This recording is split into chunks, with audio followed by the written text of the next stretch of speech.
Did you know you have the power to make your own choices more often than you may think? Hi, I'm Jennifer, the time optimizer for busy solo business owners. If you're interested in all things time management, productivity, work-life balance, and creating life on your terms sooner instead of later, then you're in the right place. Today, I'm going to talk about 7 things you have the power to choose in your life and business. Since we were little, society has ingrained in us that we have to do things a certain way, but you don't. You get to choose certain things based on how they are in alignment with your goals and your values. So let's dive right in. Number 1, you get to choose the lifestyle you want. So do you prefer a life that's more fast-paced, full of adventure or bustling cities? Or do you prefer the slow life like me, of enjoying nature, staycations, and just being cozy? Do you want a large house, a fancy car, and quality clothes? Or a tiny home, a paid-off vehicle, and just love to thrift? Whether you're one extreme or the other, or somewhere in between, don't let your budget, people-pleasing, or guilt prevent you from creating the life you want as a solo business owner. For example, I really want to move to the mountains for a slower pace lifestyle. Until then, I go and visit as often as possible. It is my happy place. I make a point to schedule 1 or 2 days a month or more, as often as I can, and budget for those day trips for gas, coffee, food, and any activities I want to do. And even though I don't do this every day yet by living up there, I live close enough that I can go up for the day or the weekend, but it doesn't mean I can't start living this lifestyle. I can do this lifestyle now instead of waiting till later. I just got to get a little bit more creative about it. So don't let the lifestyle you want deter you from getting creative to find a way to start creating that lifestyle for yourself now. If you're like me, just because society tells you that you can only have a larger home if you plan to have kids, that doesn't mean you can't have that dream larger home. It's okay to want to fill your home with pets, hobbies, or home offices instead of a nursery. As long as you make time for it, you can start creating the lifestyle you want. Number 2, you get to choose how you build your business. So what it comes down to is that there are so many different ways and combinations to build your business. Everyone's going to say that their way is the right way and the only way. But the thing is, all of those work, yes. So it's really a matter of which of those things work best for you, for your personality, for the lifestyle you want to create, because it's about building a business to sustain and support that lifestyle you want. So whether you do mainly social media, your website, podcast, YouTube, webinars, courses, coaching or consulting, e-commerce or digital products, newsletters, ads, the list goes on. There's no one right way to build your business, no matter what any guru says. Yes, there are best practices to do each type of marketing and business model, but each one of those has their own tactics that work well when done a certain way. But some people are just simply better at certain things than others. But that doesn't mean that you have to do all of these things either. I like to focus on consulting and a course for now, and I'm beginning to do VIP days, which I'm really excited about. And then I also want to create more digital and physical products. For example, I am transitioning from Facebook to YouTube, and then Instagram is going to be my secondary platform. So you get to choose what makes sense for you and your business and your lifestyle. And it's just a combination of what you like to do and use that overlaps with where your clients hang out at. So go all in on those 1 or 2 things and get really good at them and just have so much fun. And it'll make things so much easier and feel less work. Number 3, you get to choose how to spend your time and energy. Does your schedule reflect the life and business you want? Does people pleasing tend to dictate your schedule? Yes, time is very important, but so is your energy. They go hand in hand. Not enough people talk about this, or if anyone hardly ever talks about it at all, which is why I'm going to talk about it a lot on my channel.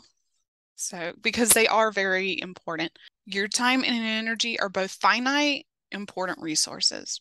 The difference is you can regain your energy by resting and refilling, but not your time. But if you don't make time to refill your energy, then you won't regain that either. It took me a long time to not feel guilty about playing video games as a gamer or watching TV as just because I'm a homebody. It's one thing to game and watch TV while time slips away, but it's completely different when they are used as rewards and a way to relax when you intentionally watch your time for how long you're on those things. And as a people pleaser, it's it can be hard to say no to others. You give your power to them, letting them decide when and how you choose your time and your energy, when really you feel obligated and maybe even resentful towards them because you don't want to let them down. You don't want them mad at you. So now your calendar is full of stuff you don't even want to do, and you don't get anything done and put yourself and what you really want to the side. When you're resting on gaming, watching TV, reading, fitness, specific tasks, sleep, more sleep, or on clients, spend that time with intention and do your best to not feel guilty about it. I know it's hard at first when you feel so guilty about wanting to slow down and rest and putting more time for self-care, but it's so important. Which brings me to number 4. You get to choose how you do your self-care. Self-care doesn't necessarily mean it's meditation, journaling, and bubble baths, and that's it. It can look very different to you than it does to me. So self-care can be intentionally watching TV or gaming to relax, like I mentioned. It can mean being in nature, fitness, eating healthy, going to therapy, taking medication, putting boundaries in place, getting your nails done, doing crafts, being by yourself, especially if you're an introvert like me, celebrating your achievements, no matter how small, and having a slower morning routine. The list goes on. So, any combination of these or something else, if you're not sure what your self-care would look like, try something until you find what sticks. For example, I used to force myself to journal, do yoga, and stretch in the mornings and evenings. And after a couple months of trying to force it in the mornings, I realized I enjoyed it more and benefited more from it because I did it more often in the evenings. It was a way for me to wind down before bed. So now, instead of these typical things that would be in a lot of people's or mention morning routines, I actually prefer to do at night as a way to wind down. And then I just journal when I feel like it. Some weeks I journal more than others. Sometimes I'll go and stint and not journal. So it's really up to you and changing it up so you don't get bored, but you're still doing self-care, whatever that means to you. The key here is do what works for you, not what everyone tells you to do. All right, number 5. This is a biggie. You get to choose how you respond to situations. The thing about how you respond to situations is all about what you can and can't control, your beliefs, and your past trauma. So try really hard to keep these in mind going forward. And whenever you get into future situations, self-awareness is going to be your best friend. Once you realize this and start noticing when you're triggered by certain things or people, that's how you know you need to work on these things. Because when you get offended really easily or you get triggered somehow and it brings up a lot of emotion, you got to look at why is that affecting me so much? And then really dive into that. It took me a long time to not take things personally. I'm an INFJ introvert, and so basically that means I am super, super overly sensitive. And it's taken a really long time for me to learn to not take things so personally and let stuff roll off a lot easier. And I've had a long healing journey. Been going to therapy for a long time, really been working on myself and my self-awareness. I used to get flustered really easily, but now if something comes up, I'm a lot better about take a step back, see what's really going on, and have a clearer head and a more logical reaction instead of such an emotional reaction to it. And it has saved me so many tears by doing so. And like I said, this takes time. How you choose to respond to situations is up to you. How someone responds back is their reflection of their trauma and all their crap. So that is the biggest thing that I had to learn. Whatever situation you're in or triggered by, there's some questions I like to ask myself, and you can ask yourself this as well. Is this something I can control about myself? A lot of the time it is, and of course there's exceptions. Is this coming from something outside of my control? Like with work, is it based on management or corporate, or is there stuff going on in the world that you don't have control around? Ask yourself, why am I being triggered? Or is this my belief or is it theirs? Will I regret this in 5 years if I do or don't do it? Do these thoughts really serve me? Ask things like, will this person add value to my life? Like, is it really worth giving your energy to someone? If you want to eat better, do I really want to eat this? How am I going to feel afterwards? And of course, what does your gut instinct say? I'm all about trusting your gut because I have had to learn the hard way. And every time I've listened to my gut sense, it's never let me down. So I highly recommend you learn to trust your gut as well.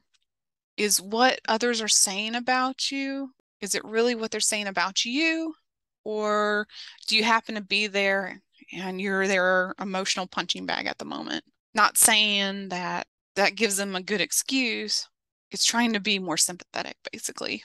If I respond to it now like this, will it help me in the long run? So whatever your response is, it's going to have immediate and long-term consequences, whether it's good or bad. So again, and all of this is helped by self-awareness. So based on how you answer these questions for the situation, be sure to react more logically than emotionally. Let your intuition to help guide you in your decisions and how you react to them. But remember, whatever happens, be aware of how you react based on your values, beliefs, past trauma, and what you actually can control. All right, number 6, you get to choose what you do with your body. You get to choose what you put in your body and what you put on your body, whether it's food, piercings, medications, tattoos, clothes, sexually or otherwise. Your body, your choice. Whatever the choice, you have the power to choose or not. If you don't, someone else will choose for you, which leads me to you get to choose to be child-free. This is one of my main lifestyles. I chose to birth ideas, a business, content, things for you, not babies. Did you know that being child-free is an active choice that I and many others have consciously made? Maybe you're even one of them. Maybe you didn't know it's a choice because, again, in society, we're pushed to think you go to school, you go to college, you get a career, you get married, you have kids, da da da da. But you don't necessarily have to, and it's okay. It's actually a choice to have kids or not. And you wonder if it's actually your decision or from society, whether it's childhood trauma, you don't want to pass on mental or chronic illnesses, environmental concerns, you've accepted you can't have kids, you want to focus on your career, you want to focus on your business, you want more sleep, you prefer to spend your money on hobbies, pets, and other things that you're passionate about, or motherhood just simply isn't for you. Any reason is enough. You don't have to explain yourself to anybody. While there can be many reasons behind a personal decision, many of us know what parenthood entails, and it's not particularly a life that I want. I personally know many parents who are happy with kids and the responsibility that comes with them. I'm so happy for them. I also know parents who have regrets. If they had known having kids was a choice, they may not have had them, or maybe even waited longer instead. I also know many amazing people who are child-free because of one or some of the reasons I just mentioned and don't have any regrets. No one has the right to push their beliefs onto you about your sex life and lifestyle. It's not their business. That's all there is to it. So whether you decide to have kids or not is your choice. To recap, 7 things you get to choose are the lifestyle you want, how you build your business, how you spend your time, how you decide to do self-care, how you respond and react to people and situations, what you do with your body, and whether or not you want to have kids. You always have a choice, but if you don't choose, someone else is going to choose for you.